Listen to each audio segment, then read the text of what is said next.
नमस्कार मित्रांनो, राज्य सरकारने 2017 मध्ये छत्रपती शिवाजी महाराज शेतकरी सन्मान योजनेअंतर्गत 25,000 रुपये प्रोत्साहन अनुदानापासून पात्र पण तांत्रिक मुद्द्यामुळे वंचित राहिलेल्या शेतकऱ्यांना पैसे देण्याच्या हालचाली गतिमान झालेल्या आहेत. राज्य सरकारने त्यावेळची माहिती मागवलेली असून 2 दिवसात जिल्हा बँकेकडे संबंधित शेतकऱ्याची नावे पाठवण्याचे आदेश सरकार विभागाने दिलेले आहेत. त्यानुसार सुमारे 22,000 शेतकऱ्यांना 25,000 रुपयापर्यंतचा लाभ मिळू शकतो. केंद्र सरकारच्या थकीत पीक कर्ज माफ योजनेनंतर राज्य सरकारने 2017 मध्ये तत्कालीन मुख्यमंत्री देवेंद्र फडणवीस यांनी छत्रपती शिवाजी महाराज शेतकरी सन्मान योजना आणलेली होती. यामध्ये थकबाकीदार शेतकऱ्यांना 50,000 रुपयापर्यंतचे पीक कर्ज माफ, पीक कर्जाची नियमित परतफेड करणाऱ्या शेतकऱ्यांना 25,000 रुपयापर्यंत प्रोत्साहनपर अनुदान देण्यात येणार आहे. तर 50,000 रुपयाच्या वरील थकीत पीक कर्जासाठी OTAS योजना प्रभावीपणे राबवलेली होती. यामध्ये जिल्ह्यातील 1,97,596 खातेदार शेतकऱ्यांना 373,81,70,000 रुपयाचा लाभ झालेला होता. राज्यात 2019 नंतर महाविकास आघाडी सरकार सत्तेवर आल्यानंतर महात्मा ज्योतिबाराव फुले शेतकरी कर्जमुक्ती योजना आणली.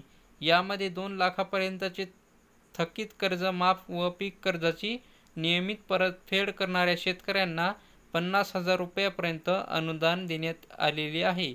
या प्रोत्साहन अनुदानाचे भिजत घोंगडे कायम असताना आता राज्य सरकारने छत्रपती शिवाजी महाराज शेतकरी सन्मान निधी योजनेत वंचित शेतकऱ्यांची माहिती मागवलेली आहे. सहकार विभागाने जिल्हा बँकेच्या माध्यमातून विकास संस्थांकडून या शेतकऱ्यांची माहिती मागवलेली आहे.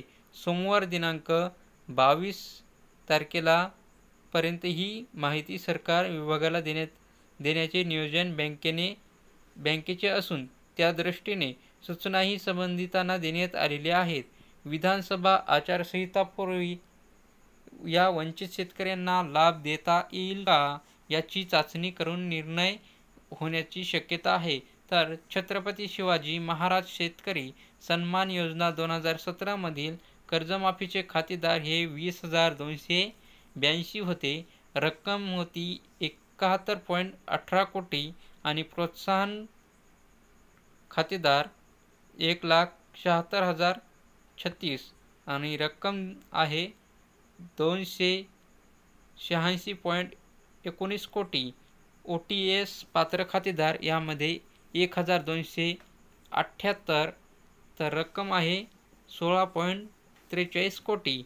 महात्मा फुले शेतकरी कर्जमुक्ती योजना 2019 मधील कर्जमाफीचे खातेदार हे 47,839 आहेत. रक्कम त्यांना भेटणार आहे 285.12 कोटी.